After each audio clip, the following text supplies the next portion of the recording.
grandes ameaças, mas não ao ponto de morrer. E a morte de Estevão vai acontecer domingo que vem. Quer dizer, já aconteceu lá atrás, né? Mas ela vai ser pregada domingo que vem. Mas hoje nós gostaríamos de falar sobre Estevão, um homem agraciado, honrou a Deus com sua vida, expressando o caráter de Jesus. Estevão, um homem agraciado, honrou a Deus com sua vida, expressando o caráter de Jesus. Ele expressou, ele demonstrou quem era Jesus, através da sua vida. Agora, que marcas importantes que nós encontramos, que nós estudamos, que nós vimos em Jesus, que apareceram na vida de Estevão? Quais foram essas marcas? Eu gostaria de que nós juntos pudéssemos olhar o texto que acabamos de ler e vermos assim essas marcas que foram tão fortes na vida de Jesus e que elas apareceram na vida de Estevão. E ele foi uma verdadeira testemunha, e esse é um convite para nós olharmos para essas marcas e falar: eu quero ter isso na minha vida, eu quero ser reconhecido como uma testemunha e quero ter isso na minha vida. Veja o versículo 8. Estevão, seu nome significa, em grego é Stéphanos, isto é, coroa de glória. É aquilo que Stéphanos era os corredores gregos, quando participavam de competições, era aquela fitinha que eles, já viu algumas estátuas gregas que eles têm uma coroa de louro, aquilo que chamava Stéphanos, era a coroação. Em vez de receber medalhas de ouro, prata e bronze, eles recebiam essa coroa de louro, era um Stéphanos. Isso é, aquele cara, aquela coroa glorificava o atleta. Aonde ele andava, deve ser um campeão, ele venceu. E não é isso que acontece nas Olimpíadas? O cara vence, ele dorme com a medalha durante toda a Olimpíada, ele vai para os bares, para assistir qualquer jogo, ele está lá. E de longe, pessoal, eu não sei quem é, mas é um campeão, é alguém que venceu. E quanto mais valor a medalha tem, se ela é de ouro, mesmo prata, né, mesmo bronze, mas se ela é de ouro, ele é o primeiro. Ele lutou, deu sangue, isso é, ele treinou antes, ele foi correto, seguiu as regras e ele venceu. Muitos de todos ele foi o vencedor. Então Stéphanos é aquela coroa de louros que os atletas usavam. O seu nome já começa, parece que a predizer, antecipar aquilo que ele vai fazer. Ele vai ser uma coroa de louros, ele vai ser aquilo que vai glorificar a Deus. Aquilo que vai chamar a atenção das pessoas para quem Jesus é. Então Estevão, homem cheio de graça e poder. A palavra cheio aqui é pleno, dá a ideia de que em nada faltando, estava sobrando, estava completamente cheio. Sabe quando você tem um balde, você coloca água, e se nós vamos limpar a casa, fazer alguma coisa, a gente coloca água, não enchemos. Porque é só balançar um pouquinho, você molha toda a casa. A ideia aqui é que estava ali completamente no limite, não tinha mais espaço na vida de Estevão aonde a graça e o poder de Deus não estivesse. Não era somente na sua mente, era no coração, era nas suas mãos, era no seu corpo inteiro, aonde a graça e o poder de Deus estavam. E é interessante a combinação do texto aqui que fala que graça e poder. Graça, ela tem a ver com misericórdia, ela tem a ver com bondade, a capacidade de uma pessoa olhar para alguém e não importa o passado, não importa o que ela fez, mesmo assim abençoa, cuida.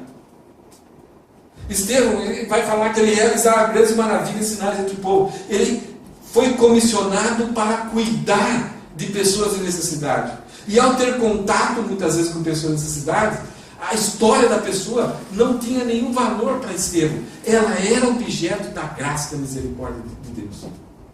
Ele era um instrumento onde comunicava para essas pessoas o cuidado de Deus. Era da mesma forma que Jesus teve. Quantas vezes nós vemos Jesus diante de pessoas onde as autoridades religiosas desprezavam, negavam, e queriam até apedrejar, e Jesus, com palavras doces, oferecia arrependimento, oferecia uma nova oportunidade, oferecia graça. E poder, capacidade de agir de forma correta no momento certo. Talvez uma palavra um pouco mais dura, uma palavra de conselho, de exortação, uma palavra de apoio. Talvez em algum momento, vamos junto, eu vou atrás disso, vamos resolver junto. Não importa, eu tenho um compromisso, mas vamos lá juntos. Então esse domínio próprio em que a pessoa de Estevão não estava acima dos cuidados que ele tinha para fazer para as pessoas. E essa ideia de poder aqui com graça é um equilíbrio, uma coisa equilibra a outra. Porque alguém que tem poder sem graça, ela pode correr o perigo de exercer autoritarismo sobre as pessoas e obrigar as pessoas a agirem do modo dela. Uma pessoa que tem somente graça, mas não tem poder, não tem essa capacidade, ela pode ser facilmente enganada pelas pessoas por causa do sentimentalismo, por causa de manipulação emocional. Estevão tinha a combinação correta e perfeita. E por causa disso, ele circulava no meio do povo, realizando grandes sinais e maravilhas. Essa palavra grande, ela pode ter dois significados. Grandes no sentido assim de espetaculares, de um vulto fantástico, ou quantidade. Aonde Estevão passava, acontecia alguma coisa. Poderia ser uma cura, poderia ser uma libertação, mas poderia ser uma transformação de vida. Pessoas como Davi com seus companheiros, só o fato dele habitar no meio ali, pessoas desesperadas, amarguradas, ressentidas, deprimidas, sem vontade de viver, simplesmente com uma palavra, aquela pessoa se colocava em pé: eu vou viver, eu tenho perspectiva de vida, eu quero viver, eu quero agradecer a Deus. Esse é um grande sinal. Então não somente poderia ser coisas fantásticas, que onde não havia mais esperança de haver vida ali, mas também no sentido de ser numeroso. E entre o povo. Ele não criou um ministério onde venham a mim, venham, eu estou aqui, façam fila. Não, ele circulava, ele é que ia e ajudava as pessoas. Com isso, nós podemos ver que é exatamente isso que Jesus vivia. Olhando para a vida de Estevão, se nós não falássemos, se nós tirássemos o nome dele, olha, quem que foi cheio da graça e do poder de Deus e realizava grandes maravilhas e sinais entre o povo? Quem? Podemos tirar o nome de Estevão e pensar em Jesus? Exatamente. Então Estevão demonstrou na sua vida, no seu comportamento, essa grande marca. Ele serviu com graça e poder. Segundo lugar, fazendo coisas boas, abençoando, restaurando, reedificando, consertando, ajudando, suprindo. Veja essa palavra no versículo 9. Contudo. Lucas usa essa palavra para dar exatamente a ideia. Apesar de só estar fazendo bem, só estar ajudando, onde médicos não podiam atender, onde os conselheiros, os religiosos não conseguiam consertar, só a presença de Estevão ali reerguia, reanimava, reconstruía. Apesar de pessoas, famílias sendo reconstruídas, filhos sendo reconstruídos, apesar de tanto bem, tanta coisa boa que Estevão estava, a utilidade, e qual era o custo que Estevão cobrava das pessoas? Além das viúvas serem atendidas, quanto ele cobrava? Qual que era a taxa? Tinha alguma taxa? Custo zero. Como era caro manter toda aquela religiosidade de Israel. E agora Estevão, um dos diáconos que estava abençoando a custo zero a sociedade e a comunidade. Contudo, apesar desse bem, veja o que acontece. Levantou-se a oposição dos membros da chamada Sinagoga dos Libertos. Apesar de haver tanto benefício, um grupo de judeus que tinham construído ali em Jerusalém uma sinagoga dos libertos, se opuseram a Estevão, se levantaram, se indignaram. Agora, quem que são esse pessoal da sinagoga dos libertos? Sinagoga era alguma coisa que tinha em toda a nação de Israel e até em alguns outros países. Depois que os judeus foram levados para a Babilônia, foi destruído o templo, e lá com Daniel e Ezequiel começou-se reuniões nos lares, como nós fazemos hoje. E as casas que tinham um grupo um pouquinho maior, que chegava a quase 100, 120 pessoas, então eles denominavam que aquela casa era uma sinagoga, era um ajuntamento, era uma reunião de judeus. E colocavam 2 oficiais, um presidente da sinagoga, um que cuidava mais das atividades da sinagoga. E as sinagogas, o que acontecia nas sinagogas era exatamente isso que acontece na nossa igreja, nos nossos cultos. Leitura, cântico, oração, a explicação do texto, contribuição financeira para ajudar ali.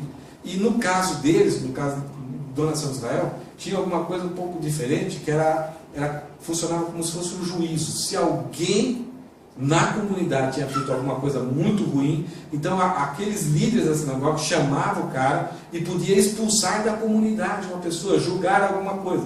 Coisa que é um pouco diferente das igrejas, mas ainda assim nós exercemos uma certa disciplina. Mas ali era uma questão meio nacional, que era cuidada pela sinagoga.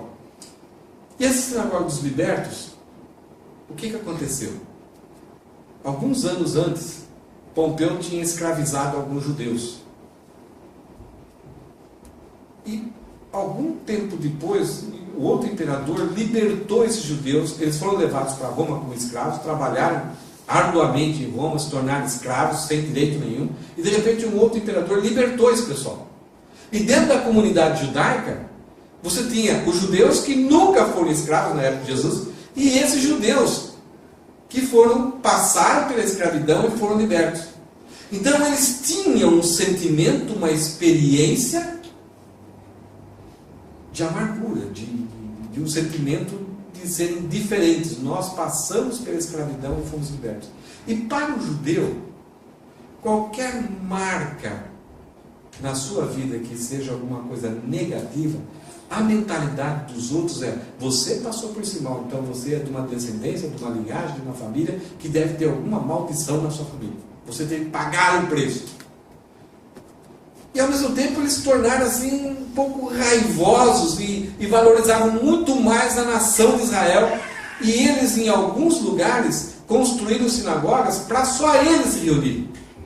Então eram as sinagogas daqueles que foram escravos e foram libertos. E eles fizeram isso em Jerusalém. E em Jerusalém eles se reuniam. Eles eram judeus iguais aos outros, mas eles tinham... Quem frequentava essa sinagoga, eles construíram uma para eles. Quem frequentava eram judeus que tinham passado por essa experiência drástica na sua vida. E quando eles veem a atuação de Estevão, eles se levantam. Esse grupo específico. Antes era o sacerdote, o sumo sacerdote. Agora, diante de Estevão, é esse grupo que está ali em Jerusalém, talvez que estão vindo de alguns lugares visitar Jerusalém, e ao chegar em Jerusalém, eles se reuniam nessas sinagogas e compartilhavam, e lembravam das tristezas que eles tinham passado. E diante de Estevão, eles se levantam para contrariar Estevão. E o texto fala que eles eram judeus de Cirene, de Alexandria, bem como das províncias da Cilícia e da Ásia. Julinho, qual é o próximo slide? Vamos dar uma olhada só da onde que era a procedência deles. Aqui, vocês estão conseguindo enxergar Roma aqui? Aqui é Roma. A bota ali. É onde eles foram escravizados. Eles foram tirados de várias regiões, das suas regiões, foram levados lá para servir o Império Romano.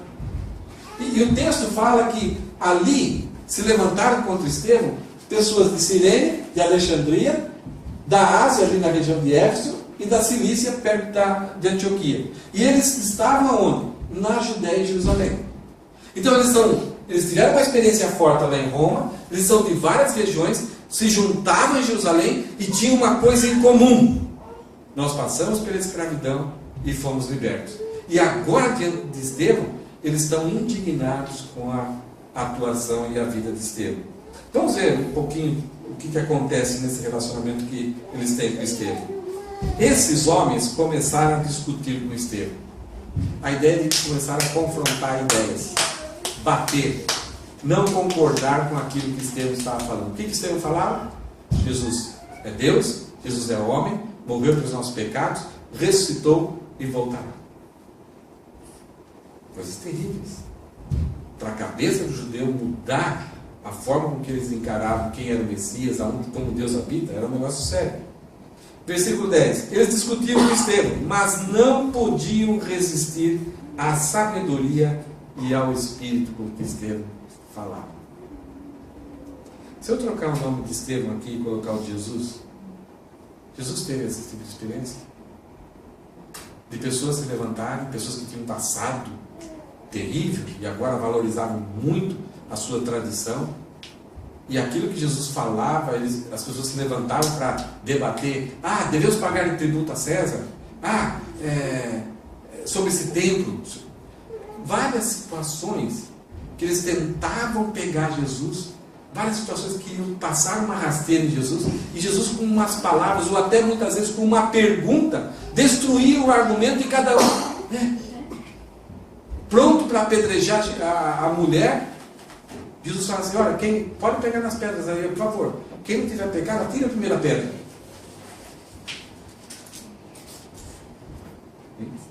Bora para casa. É exatamente isso que Estevão está mostrando, uma marca de Jesus na sua vida. Diante desse embate, diante dessa discussão, as respostas são com sabedoria. Não é que Estevão falava mais alto, gritava mais alto, xingava e mostrava medo. Não. Mas eram palavras, eram lógicas, era sabedoria.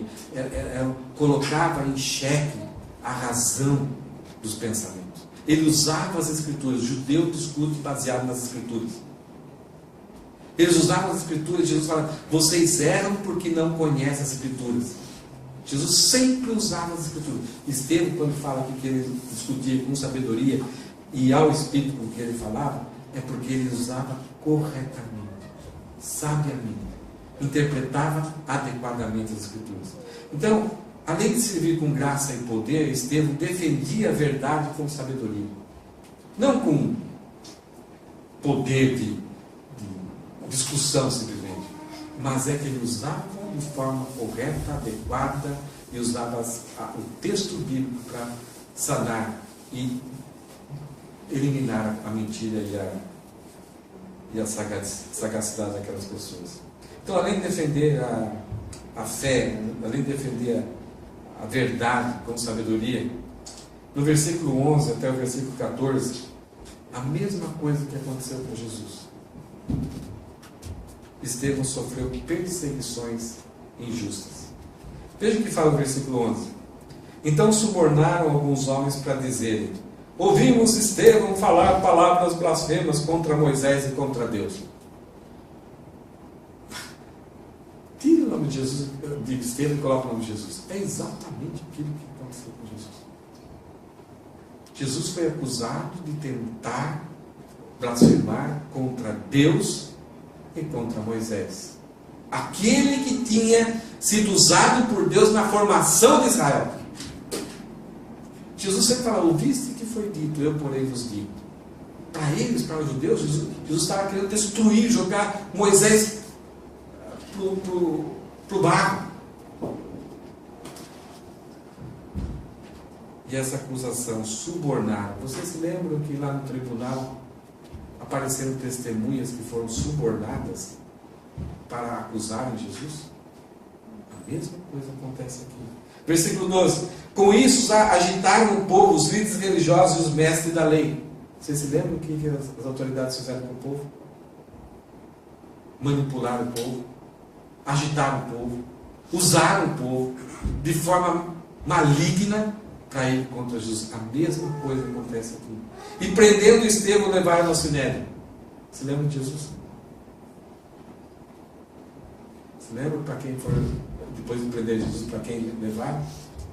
Para Anás e Caifás. Versículo 13. Ali apresentaram falsas testemunhas que diziam: este homem não para de falar contra esse lugar santo e contra a lei. Mesma acusação contra Jesus. Versículo 14. Pois ouvimos dizer que esse Jesus, o Nazareno, destruirá esse lugar e mudará os costumes que Moisés nos legou. Era isso que Jesus falou? Era isso que Estevão falou? Não! Mas por serem falsa testemunha, o judeu gosta de um din-din. Se vai ganhar um din-din, vai ganhar um dinheiro, eu estou aqui. Pode contar comigo. A mesma coisa aconteceu com Jesus, a mesma coisa está acontecendo com Estevão. Então, aquilo que aconteceu com Jesus falou assim: vocês serão minhas testemunhas. Está acontecendo e se repetindo na vida de Estevão. Ele servia a Deus no meio do povo com graça e poder. Ele defendia a verdade com sabedoria e ele sofreu acusações injustas. Agora eu queria abrir um parênteses só. Isso daqui é um certo alerta para nós não cairmos nesse erro, mas também para nós identificarmos se de repente por alguma situação nós tivermos necessidade de pertencer a algum outro grupo, alguma outra evangélica, ou de repente estamos vendo algum grupo talvez que nos atrai, que nós começamos a abrir os olhos. Puxa, isso é interessante, isso é uma coisa nova, é gostoso. Então, e é uma forma também da gente perceber e ter condições de avaliarmos pela reta justiça o funcionamento, a existência de alguns grupos que são chamados de falsas religiões. Principalmente no meio evangélico. Fora do meio evangélico é muito fácil. Se não defende que Cristo é Deus, se não defende que Cristo é homem, se não fala que Cristo morreu pelos nossos pecados, se não fala que Jesus ressuscitou e se não fala que Jesus voltará, já não pertence ao meio evangélico, meio cristão. Mas algumas vezes nós vemos grupos que parecem que creem exatamente nesses pontos aqui. E de repente funcionam de um certo jeito que nos atrai. Parece que a vida é mais fácil, parece que a vida dá resultado, parece que é mais certo. E eu gostaria de usar algumas características das falsas religiões que são apresentadas nesses textos que a gente viu. Como funciona? Quais as características? Por exemplo, primeiro, uma falsa religião tem um forte apego a construções, costumes e celebridades. Gosta de valorizar. O alvo é construir aquele mega espaço, centro de convenção. É o nosso templo. Então dão um valor enorme ao lugar. E de repente estabelece que ali é um santuário, é algo sagrado, que ninguém pode fazer nada porque ali habita Deus.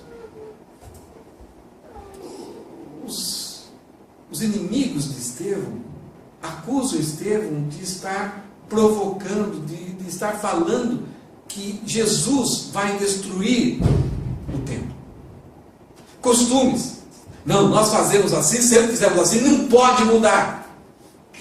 Então estabelece talvez uma roupa, uma vestimenta, trajes, frases, chavões, e não se pode mudar. Quando se dá muito valor àquilo que a Bíblia cita, mas não é tradição, é simplesmente uma coisa boa.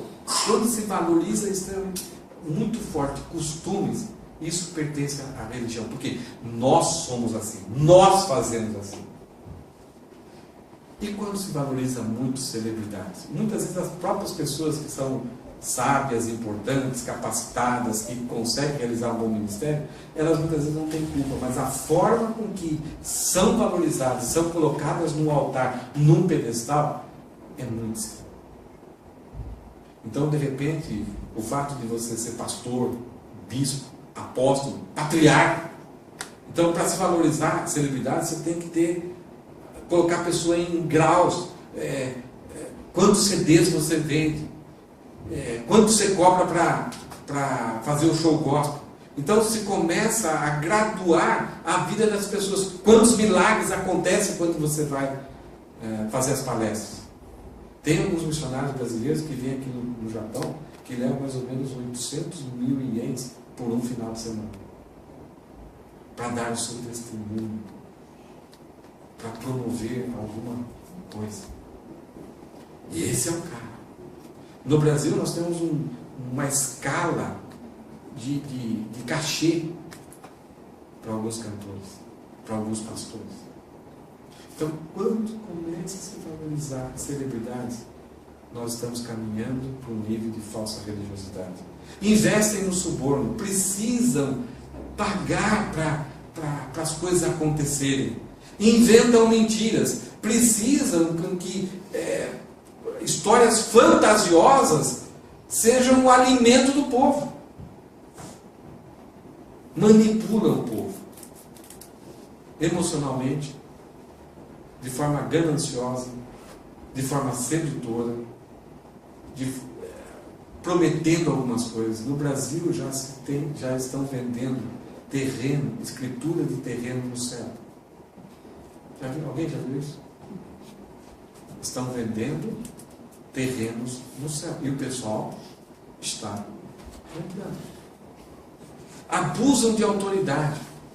Então, quando nesses grupos tem autoridades que são exercem poder sobre as pessoas estão sujeitas a ela, as pessoas não têm liberdade de seguir a sua vida do jeito que quer, não têm liberdade de pensar diferente, de entender as escrituras de forma diferente. Não, você tem que entender a escritura desse jeito. Se não for desse jeito, você receberá as nossas maldições. Nós lançaremos maldições sobre você. Usam falso testemunho. A maior parte das religiosidades não pregam tanto a palavra. É mais testemunhos. E quanto mais invencionice, mais fantasioso o testemunho, mais espetacular é. Distorcem as palavras dos outros e provocam terror e divisão. Antes de vir para o Japão, eu fiquei sabendo de uma igreja aqui, e quando os membros pisavam na bola, faziam alguma coisa complicada, então ele ia para uma salinha e os diáconos batiam nele. E dependendo da situação, como era a sua, primeiro a pastora batia, e depois os diáconos então desciam e saravam, para a pessoa aprender. E alguns membros da igreja davam uma caderneta do banco para a igreja controlar, e tudo que a pessoa ia fazer precisava de autorização da igreja. Uma falsa religião. Conheceram essa igreja? Já ouviram falar dela? Já. Passou no jornal. Então, o valor da celebridade, uma ungidão. Versículo 15. E esse é o texto mais interessante, que eu não sei explicar para vocês. Olhando para ele, todos que estavam sentados no sinédrio, viram que o seu rosto parecia o rosto de um anjo.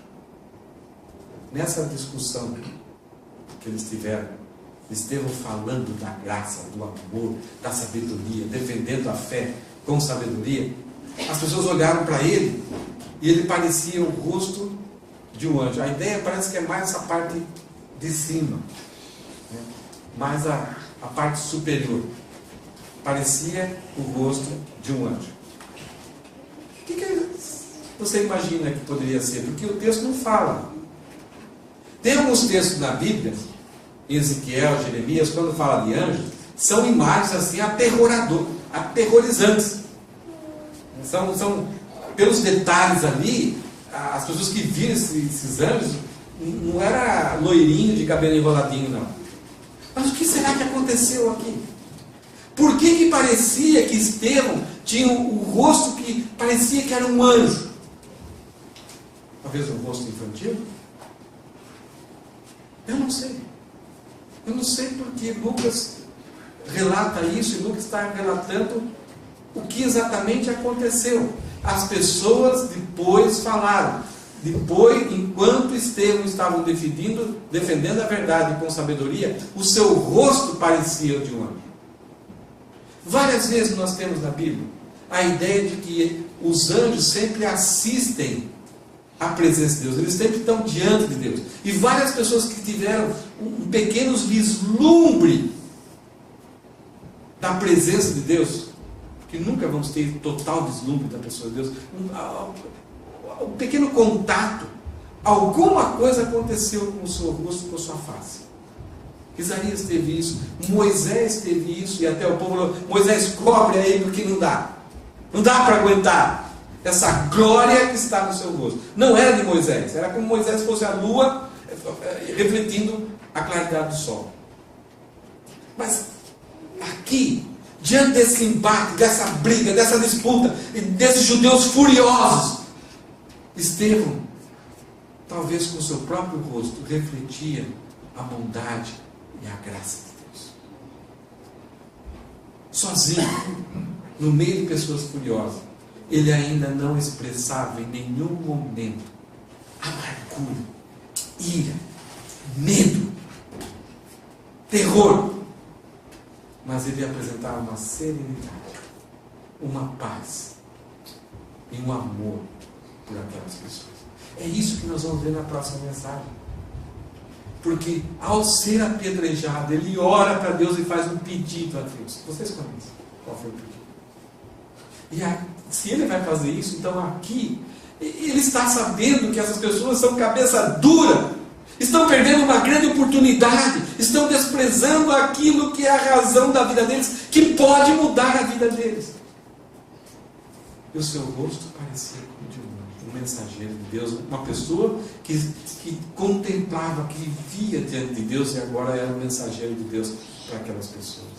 Não havia erro. Não era assim que acontecia com Jesus? O texto bíblico, quando descreve o rosto de Jesus, nunca fala que ele era bonitão, que ele era charmosão. O texto bíblico fala que nele não encontramos fisicamente, nenhuma belezura. Mas as pessoas gostavam de olhar para Jesus, porque ali havia o reflexo, naquele homem, no homem Deus, havia o reflexo da pessoa de Deus. Paz, tranquilidade, serenidade, não vontade de se vingar. O próprio Jesus lá na cruz falou: Pai, perdoa-lhes. Por quê?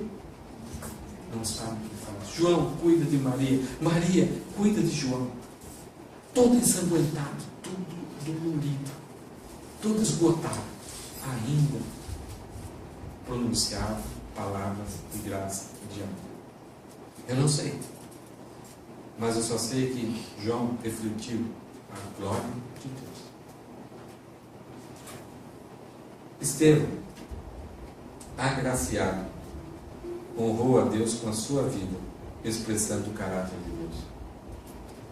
Quando nós começamos a ler esse texto, e o texto fala Estevão cheio de graça, isso aconteceu, esse texto é muito semelhante àquilo que Maria ouviu quando ela ficou grávida. E ainda criaram uma reza para aquela expressão bíblica. O texto fala: Ave Maria, cheia de graça, bendito sois vós entre as mulheres. Esse texto é bíblico. O que vem depois é problema. Santa Maria, Mãe de Deus, rogai por nós pecadores. O que aconteceu? Por causa de um erro de tradução, quando falou cheio de graça, durante muitos séculos, criou-se a ideia que Maria, ela era um depósito de graça e ela concedia a graça para as pessoas chegarem então até Deus. Ela era uma intercessora. A ideia de rogar por nós, ela podia conceder graça para a pessoa então chegar até Deus. Olha, eu estou aqui com a graça que Maria me deu, eu estou chegando diante do Senhor. A única pessoa que concede graça aqui na terra, que é o único mediador entre Deus e os homens, quem é? Jesus. Agora Maria, ela foi objeto. Erasmo de Roterdã, muito tempo depois, percebeu que haviam cometido um erro, dando essa ideia de cheia de graça, como se Maria era doadora de graça. E aí eles corrigiram. E a ideia é que Maria foi agraciada por Deus. Da mesma forma, Estevão era agraciado. Ele era objeto da graça de Deus. Deus agiu sobre ele, agraciando ele, para ele ser um instrumento da bondade de Deus. Não doador de graça, mas agir com graça. Estevão nunca foi intermediário. Ele vai se tornar um intercessor. Maria se tornou uma auxiliadora, no sentido assim de estimular-nos a olhar para Jesus como sendo nosso real Salvador. Maria, o que ela fala? A minha alma engrandece ao Senhor, meu Salvador. A mesma coisa acontece aqui com Estevão. Vamos recapitular e lembrar aquilo que a gente viu a respeito de como Estevão expressou o caráter de Cristo, como é Jesus e foram encontrados Estevão? Primeiro, ele serviu com graça e poder. Segundo, ele defendeu a verdade com sabedoria. Terceiro, ele sofreu perseguições injustas. E quarto, ele refletiu a glória de Deus, porque ele via Deus. Ele tinha um contato íntimo com Deus. O que sobra para nós, então? Como que nós podemos ser desafiados no dia a dia, na nossa vida? O meu chamado, eu fui chamado por Deus para proclamar a verdade. E algumas vezes isso vai exigir discussões. E fazer a vontade de Deus trará dificuldades. Nós não estaremos isentos de dificuldades ao comunicar a verdade. Nosso semblante deve refletir a alegria e paz que vem de Deus. Então, o meu rosto, ele deve ser o reflexo da glória de Deus.